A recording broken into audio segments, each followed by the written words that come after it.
Minuti wara ċ-ċerimonja funebri li fakret dawk li mietu fil-Baħar Mediterran, il-Prim Ministru Joseph Muscat iltaqa' mal-Ministru għall-Intern Taljan u Grieg u l-Kummissarju Ewropew Dimitris Avramopolous. Dan sigħat qabel il-laqgħa straordinarja fi Brussell. Wara, id-Deputat Prim Ministru Grieg kien fost dawk li indirizzaw konferenza għal mezzi tax-xandir f'Kastilja. Il-Kummissarju Ewropew għall-Immigrazzjoni Dimitris Avramopolous tenna li l-ġlieda ewlenija tal-Unjoni Ewropea hija kontra min jitraffika l-umani. Our response is clear and unequivocal.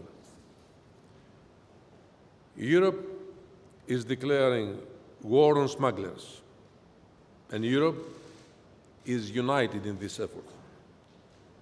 We'll do this together with our partners outside Europe.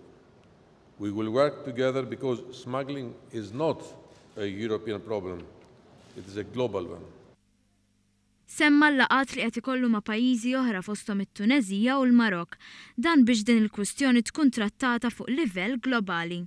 Unity and solidarity because migration is a global challenge and the Mediterranean countries have already overstretched their resources in order to tackle the crisis, and they cannot do it alone and divided.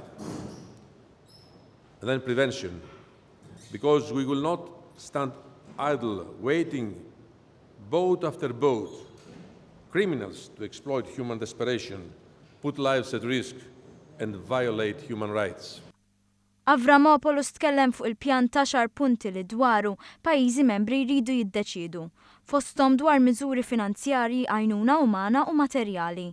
Għalli biex dan ikun sostenut se jiżdiedu l-fondi għall-Aġenziji Ewropej li jaħdmu fil-qasam tal-immigrazzjoni.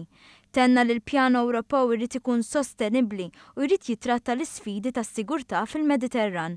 Avramopolous ħabbar li l-Unjoni Ewropea mistennija tippreżenta l-politika tagħha dwar l-immigrazzjoni fit-13 ta' Mejju.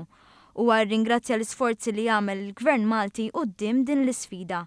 Il-Ministru għall-Intern Taljan Alfano esprima s-soba tiegħu fil-waqt li l-Ministru għall-Intern Grieg qalet li l-Gvern tagħha qed jaħdem fuq programm ġdid ta' emerġenza dwar l-immigrazzjoni li għandu jkun diskuss fi Brussell fi żmien li ġej.